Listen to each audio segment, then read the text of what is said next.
कुछ दिनों से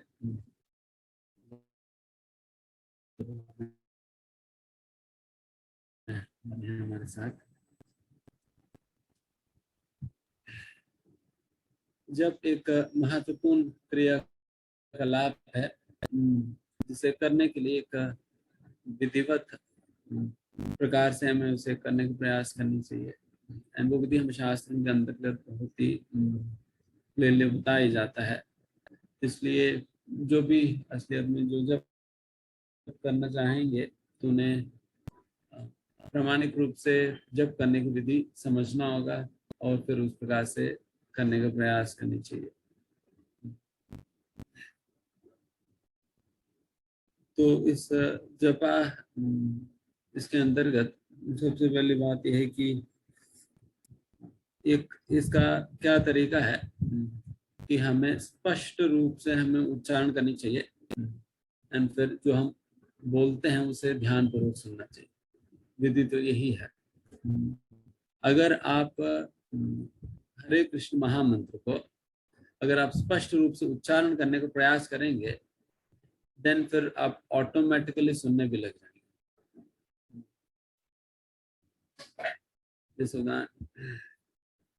जैसे कि हरे ये जो भी शब्द है एक एक शब्द जो है बहुत ही डिस्टिंक्टली होनी चाहिए। ऐसा नहीं कि मतलब कई बार जब लोग थोड़ा तेजी से करने लगते हैं देन शब्द जो है वो ओवरलैप होने लग जाती है एंड फिर वो क्लैरिटी नहीं रहता शब्दों में, क्लैरिटी नहीं रहता है। तो इसलिए हमें जब हम बोलते हैं उतना स्पीड के साथ हमें बोलनी चाहिए जिससे हमें थोड़ा डिस्टिंक्टली क्लियरली एक एक शब्द हमें पता चले। अगर पता नहीं चलेगा देन फिर वो भगवान के नाम तो नहीं होगी, कोई कुछ और हो जाएगी वो। तो भगवान के नाम तभी होगी जब आप स्पष्ट रूप से उसे क्लियरली डिस्टिंक्टली उच्चारण करेंगे। हरे कृष्णा और रामा।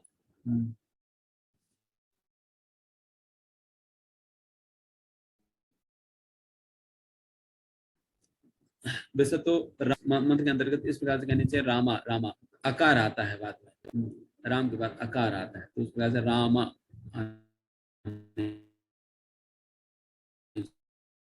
चाहिए। कहेंगे तो फिर वो द्रौपदी हो जाती है। तो जब हम कृष्ण शब्द का उपयोग करेंगे that is like Krishna, Krishna करके आता है। हरे कृष्ण कृष्ण कृष्ण हरे हरे, हरे राम राम राम हरे हरे। कई बार मतलब उसको उकार भी देने लगते हैं रामा शब्द में बट वो सही नहीं है। रामा आकार ही है उसमें। तो उस प्रकार से रामा और जब कृष्ण उच्चारण करने कृष्ण, इस प्रकार से हरे। तो इन शब्दों को सही प्रकार से उच्चारण करना होगा और सही प्रकार से उच्चारण करते हुए जब आप करने का प्रयास करेंगे तो निश्चित रूप से आपको काफी मतलब आप खुद ही अच्छे से सुनने लगेंगे। बिकॉज जब बोलने का प्रयास करेंगे देन सुनने भी लग जाएंगे क्योंकि आप जो बोल रहे हैं वो सही बोल रही है गलत बोल रहे कैसे पता चलेगा? सुनने पे तो पता चलेगा, नहीं सुनेंगे तो पता ही नहीं चलेगा।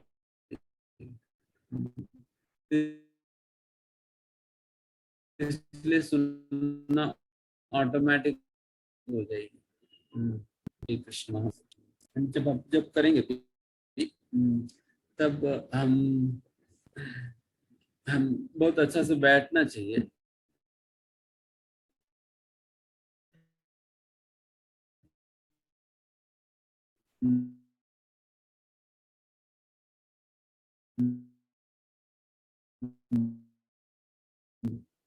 सीधा बैठकर थोड़ा सा आगे की ओर झुकना। सीधा बैठकर थोड़ा आगे की ओर झुकना ये अटेंशन की पोस्चर है।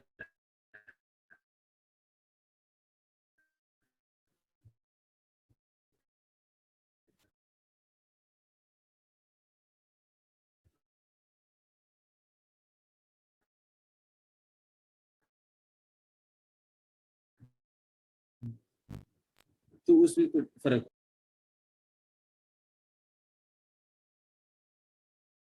मेरा आवाज बीच बीच में रुक रही है क्या? नहीं।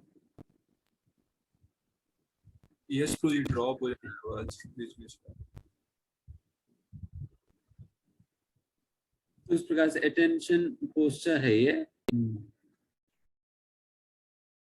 और फिर साथ ही साथ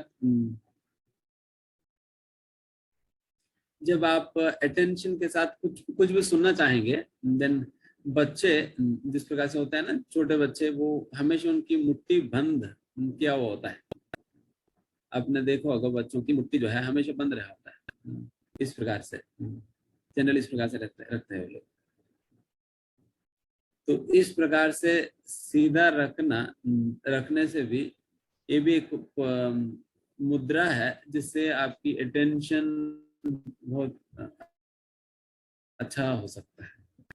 इस प्रकार से मुट्ठी बांधकर रखना भी, खास करके जब कुछ भी आप सुनते हो, जैसा लेक्चर भी आप जब सुनते हैं, तो इस प्रकार से बैठेंगे तो सीधा बैठेंगे और इस प्रकार से मुट्ठी बांधकर आप बैठेंगे सीधा, देन फिर आपको वो प्रवचन भी बहुत ही ध्यान पूर्वक सुनने का मतलब अवसर प्राप्त होगी। एंड फिर जब के समय भी एक तो ये भी मुद्रा है, फिर दूसरा हम जो अपना पॉइंटिंग फिंगर है और थंब, इन दोनों को जोड़कर फिर ये भी एक मुद्रा है। इस प्रकार से रखना भाई। तो इस प्रकार से रखकर भी हम जब कर सकते हैं, इससे भी थोड़ा ध्यान, मतलब ऑल्दो ये थोड़ा सा मैकेनिकल चीजें हैं, बट फिर भी इस प्रकार से करने से थोड़ा सा लाभ होता है ध्यान लगाने में, ध्यान करने में। तो इस प्रकार से ये मंत्र मेडिटेशन के अंतर्गत इन चीजों को, अगर इस मुद्रा जो हमने बताई, फिर साथ ही साथ सीधा बैठकर, और जब भी आपको थोड़ा बहुत नींद आने की जैसा लगता है, देन ये सुझाव है कि आप सभी लोग थोड़ा सा लंबा सांस आप ले लेंगे, देन फिर आपका नींद खत्म हो जाएगी, नींद नहीं आएगी। थोड़ा लंबा सांस आप लेकर आप छोड़ेंगे, देन फिर नींद खत्म हो जाएगी, देन फिर आप आराम से जब कर सकते हैं।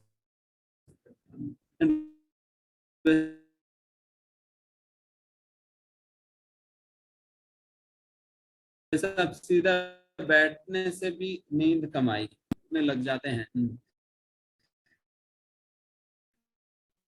जो पहले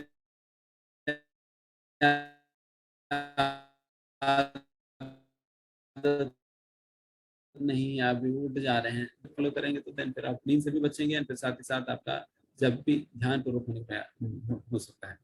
इसलिए अभी हम 2 माला करेंगे। तो इसमें ये 2-3 चीजें आप पालन करिए। एक तो सीधा बैठिए,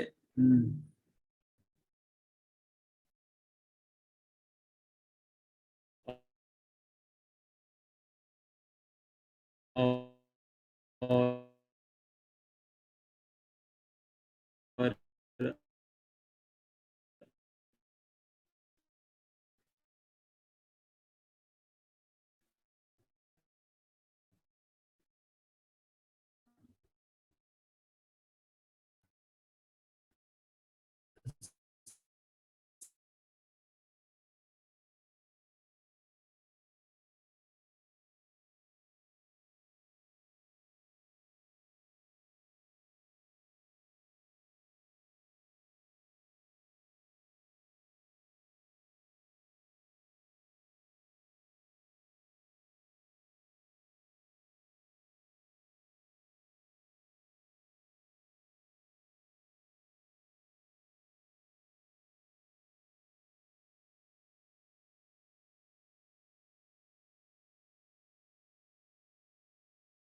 हरे कृष्णा।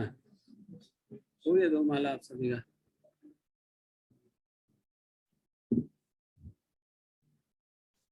दो तीन बातें और है इसके विषय में कि एक तो जब करते हैं,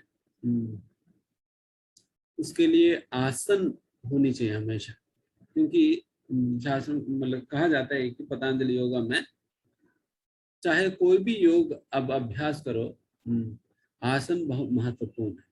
आसन के बिना कोई हमें योग नहीं करनी चाहिए करके। इसलिए जब हम बैठते हैं वो हम जमीन पर नहीं ना बैठ के हमें कोई ना कोई आसन हमें रखनी चाहिए। बेस्ट होगा अगर कुशाग्रास की अगर आसन आपको मिल सके तो वो बेस्ट है। नहीं तो चटाई ले सकते हैं, कुछ भी इस प्रकार से कोई एक आसन होनी चाहिए जिस आसन पर बैठ के हम जप करें। एंड आसन के समय मतलब इसमें एक और बात है कि हमें बिस्तर पे नहीं बैठना है। जिस जहां पर हम सोते हैं, जिस बिस्तर पे हम सोते हैं उसी पर ही बैठकर नहीं करनी चाहिए, क्योंकि वो अशुद्ध और अस्वच्छ जगह है। एक बार सोने के बाद वो अस्वच्छ या तामसिक माना जाता है, और उसी स्थान पर बैठ के फिर हम जब करना ये तामसिक हो जाएगी। इसलिए जब हम बैठेंगे बिस्तर से हमें बिस्तर पे नहीं बैठना है, बल्कि एक सेपरेट आसन होनी चाहिए, उस आसन पर बैठकर आप जप करें। तो इस प्रकार से एंड ये भी एक अगर अच्छा रहेगा अगर हम क्या कहते हैं एक ही स्थान पर और एक ही समय पे अगर हम जप करेंगे तो स्थान और समय ये दोनों अगर फिक्स कर सके देन वो भी काफी अच्छा रहता है। क्योंकि हर रोज एक नया स्थान पर बैठेंगे तो नया चीजें दिखने लगेगी, तो फिर नया चीजें दिखते रहेंगे तो फिर उसी के विषय में सोचते रहेंगे, फिर वो एक और थॉट आएगी फिर मन में। तो इसलिए एक ही स्थान पर बैठना बहुत अच्छा है। मतलब हर रोज अगर आप मान लीजिए कि पूजा घर में बैठकर आप जप कर रहे तो हर रोज फिर वहीं पर ही बैठकर आप जप करें, मतलब प्रयास करनी चाहिए। कई बार हम कहीं ट्रैवल कर रहे थे फिर कोई तो दूसरी बात है। एंड सच में अगर आप कभी हफ्ते में एक दिन कम से कम इस प्रकार से मंदिर में आकर आप जप कर सकेंगे तो देन वो बेस्ट है। कम से कम एक दिन तो आप मंदिर में आनी चाहिए और फिर मंदिर में आकर जप करनी चाहिए। क्योंकि भक्तों के संगति में जप करना सबसे महत्वपूर्ण है एंड सबसे बेस्ट रिजल्ट और इफेक्ट तब पड़ता है। बिकॉज उससे जब भक्तों के साथ जब आप जप करते हो एक प्रकार की वाइब्रेशन क्रिएट हो जाती है। जो वाइब्रेशन जो क्रिएट हो जाती है उस प्रकार के वातावरण में जब आप बैठकर जप करोगे आपको खुद ही ध्यान पूर्वक जप करने का एक मन लगेगी और करने की इच्छा होगी। बिकॉज आप बाकी भक्तों को भी देखेंगे किस प्रकार से वो लोग भी प्रयास कर रहे हैं ध्यान पूर्वक जप करने के लिए। जब ये सारा कुछ आप देखेंगे आपको खुद ही अच्छा लगेगा एंड प्रयास करेंगे जप करने के लिए।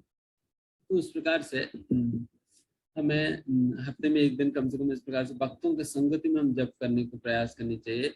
अगर आप और बाकी दिन भी जहां पर भी भक्त लोग है फिर साथ में बैठकर जप करने का प्रयास करें।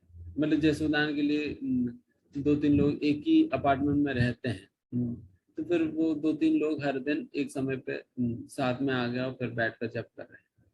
तो इस प्रकार से होनी चाहिए। एंड और वैसे भी एक और अच्छा सुविधा तो आप सभी लोगों को दी ही जा रहे हैं। तो हर दिन ऑनलाइन पे कई हजारों लोग साथ में बैठकर जप कर रहे हैं, तो उसमें भी आप सब सम्मिलित होकर जप कर सकते हैं।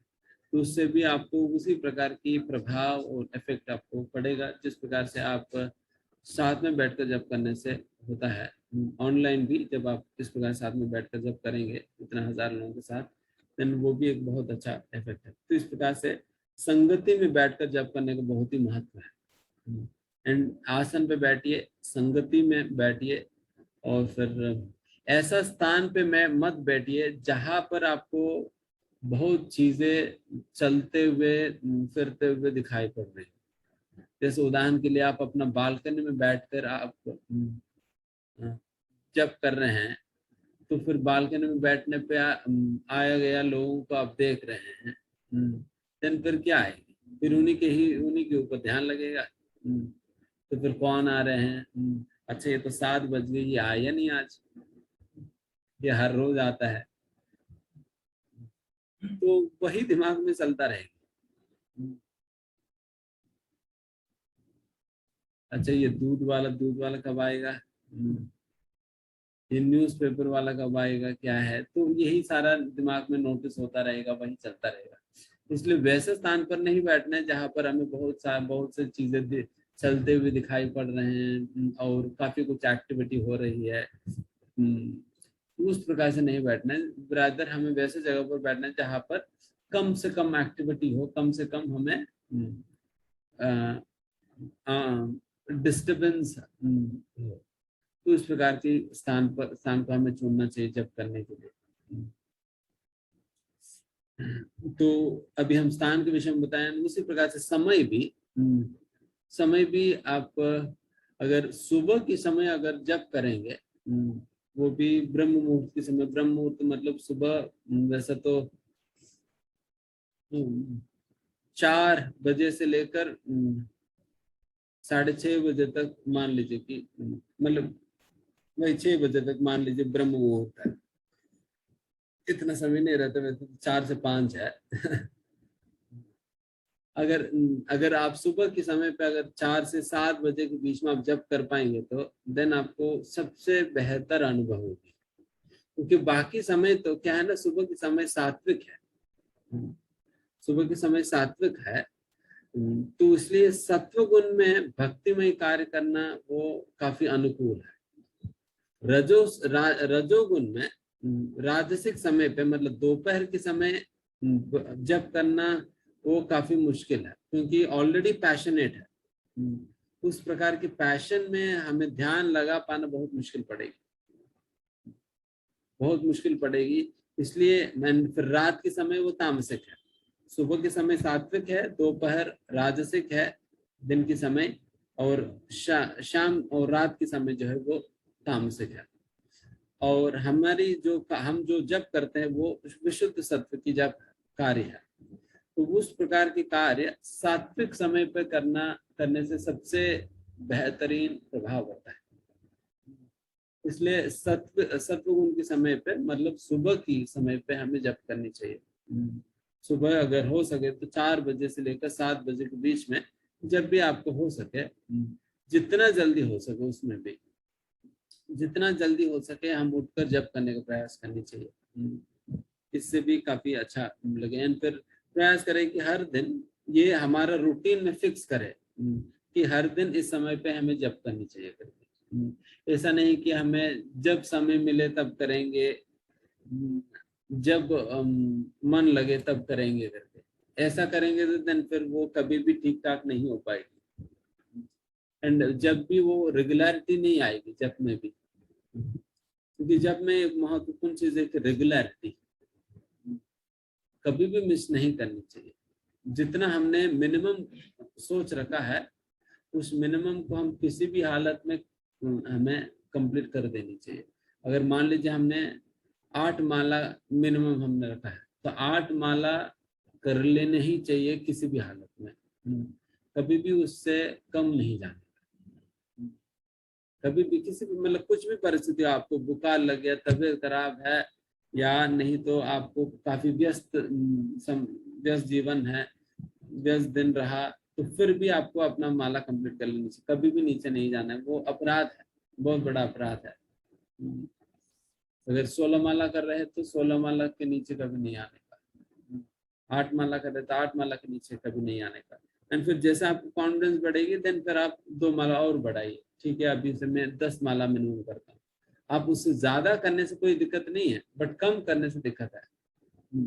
मिनिमम 10 मतलब 10 तो करना ही करना है, 10 से जब भी आपको हो सके ज्यादा करिए, बट कम नहीं करना।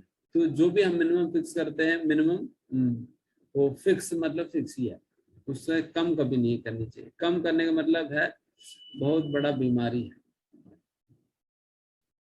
तो इस प्रकार की निश्चय हमारे अंदर होनी चाहिए कि हम हमेशा जो हमने मिनिमम रखा है उसका नीचे हम कभी नहीं आएंगे। तो इस प्रकार से इन चीजों को ध्यान रखिए। जब आप जप करेंगे तो आसन पे बैठिए, एक ही स्थान पर बैठिए, आप हर दिन स्थान मत चेंज करिए, एंड वैसे स्थान पर बैठिए जहाँ पर कम डिस्टरबेंस हो।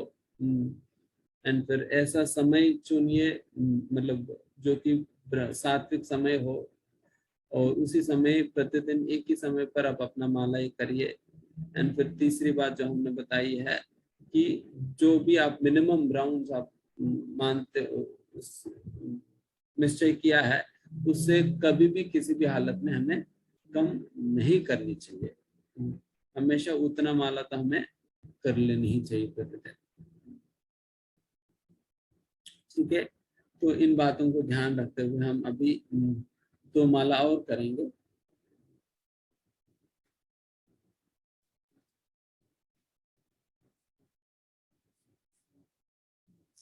ढंग करने में काफी योगदान रहेगी दो इंद्रियों का, एक है कान एंड दूसरा आंख। अगर इन दोनों को हम सही प्रकार से हम संलग्न कर सके, देन फिर डिस्टर्बेंस कम से कम होगी। आंख और कान को किस में लगानी है? भगवान के नाम को सुनने में। और आंखों से भी दिक्कत है, कान से भी ये दिक्कत है कि थोड़ा सा भी इधर उधर की कहीं ना कहीं का आवाज अगर आएगी, तुरंत आपकी ध्यान वहां चले जाता है या नहीं? तुरंत आपकी ध्यान वहां चले जाएगी। उसी प्रकार से अगर आपकी आंखों को जो कुछ भी दिखाई पड़ती है, मान लीजिए सडनली आप जब करते करते आपको टीवी दिखाई पड़ी, और तो टीवी तो नहीं चल रहे हैं, टीवी दिखाई पड़े, फिर तुरंत टीवी के बीच में ध्यान आएगी, अच्छा आज शाम को कोई अच्छा प्रोग्राम आने वाला है, हमें याद रखना चाहिए। तो इस प्रकार से कुछ ना कुछ बात शुरू हो जाएगी। मोबाइल दिख जाएगी, मोबाइल देखने पे देन फिर तुरंत याद आई, अच्छा एक बार मोबाइल ऑन करो तो देख लेते हैं कोई मैसेज आए तो नहीं। तो इस प्रकार से जो भी आप देखेंगे तुरंत एक थॉट प्रोसेस शुरू हो जाता है। जो कुछ भी सुनेंगे तब भी थॉट प्रोसेस शुरू हो जाता है। इसलिए मोबाइल को आप अपने, अच्छा है अभी तो मोबाइल तो अभी एंगेज है ऑनलाइन देखने में, तो फिर इस प्रकार से वो मोबाइल उस प्रकार से एंगेज है। बट हमें अपने आंखों को इधर भगवान की तस्वीर को देखने में हो या नहीं तो हरे कृष्ण महामंत्र देखने में हो, लगा देनी चाहिए। इधर उधर देखते रहेंगे तो दिन फिर कई बातें याद आएगी। एंड फिर कान को नाम सुनने में हमें लगानी चाहिए। एंड वैसे स्थान पर बैठे जहां पर कम से कम शब्द या ध्वनि या साउंड डिस्टर्बेंस हो। ज्यादा साउंड डिस्टर्बेंस होगी तो देन फिर बार बार ध्यान भटकता रहेगा। एंड आपके घर पे भी बाकी लोगों को भी आपको बता देनी चाहिए कि देखिए मैं इस समय में जब करता हूँ, थोड़ा सा आप मुझे छोड़ दीजिए, ये 1 घंटा हो, आधा घंटा हो, 2 घंटा जो भी है, ये मुझे भूल जाइए, आधा घंटा 1 घंटा। नहीं तो वो लोग बार बार आपको याद करेंगे, बुलाएंगे, प्रभु जी माता जी इधर आओ, ये करो वो करो, देन फिर बार बार आपको ऊपर जाना पड़ेगा। एंड फिर वो जब ठीक से नहीं होगा। इसलिए बाकी लोगों से आप रिक्वेस्ट कर लीजिए कि ये आधा घंटा मुझे छोड़ दीजिए या 1 घंटा मुझे छोड़ दीजिए, इस समय मुझे जब करनी है। तो इस प्रकार से आप एक डेडिकेटेड समय रखिए। ठीक है, फिर इसके साथ हम आज का सेशन हम यहाँ पर समाप्त करते हैं। बाकी आप पूरा हफ्ते इन चीजों का ध्यानपूर्वक पालन करें। धन्यवाद। हरे कृष्ण। श्री राम प्रभु की, श्रील प्रभुपाद की। हरे कृष्णा। तो thank you Prabhu ji for wonderful class and thank you all devotees. आप सबका बहुत बहुत धन्यवाद। तो एक बार जस्ट रिपीट करते हैं हम लोग जो प्रभु जी हम लोगों को इम्पोर्टेंट पॉइंट्स दिए हैं जिनको हम लोगों को इस वीक में या हमेशा फॉलो करना है। तो कुछ ऐसे पॉइंट जैसे हमें सबसे पहले प्रयास करना चाहिए, सीधा बैठना चाहिए और हल्का सा आगे रहना चाहिए जो अटेंटिव पोजीशन होती है। और आसन हमें प्रयास करना चाहिए, एक आसन भी हमारे पास हमेशा रहे। और प्रयास करना चाहिए कि भक्तों के साथ में या फिर मंदिर में आकर भक्तों के साथ बैठकर जप करने का प्रयास करना चाहिए। और जिस बिस्तर पर हम सोते हैं उस बिस्तर को अवॉइड करना चाहिए जपा करने के लिए। और ऐसी जगह पे भी नहीं बैठना चाहिए जहां पर जैसे डिस्टरबेंस हो रहा है, जैसे बालकनी हो गया या फिर कोई और एरिया हो गया जहां पे ज्यादातर लोग दिख रहे हैं, तो डिस्ट्रैक्शन या डिस्टरबेंस वाली प्लेसेस को अवॉइड करना चाहिए। और अपना समय और राउंड दोनों चीजें फिक्स करनी चाहिए हमें। तो ये सारी चीजें हमें अपने जपा को सुधारने के लिए करनी चाहिए। तो हम इस चीज को फिर फॉलो करेंगे आगे वाले टाइम में, मतलब जो भी अभी हम कंटिन्यू करेंगे कल से फिर। तो हरे कृष्णा, आप सभी लोगों का एक बार फिर से धन्यवाद। तो आज का सेशन हम यहाँ पर एंड करते हैं। हरे कृष्णा।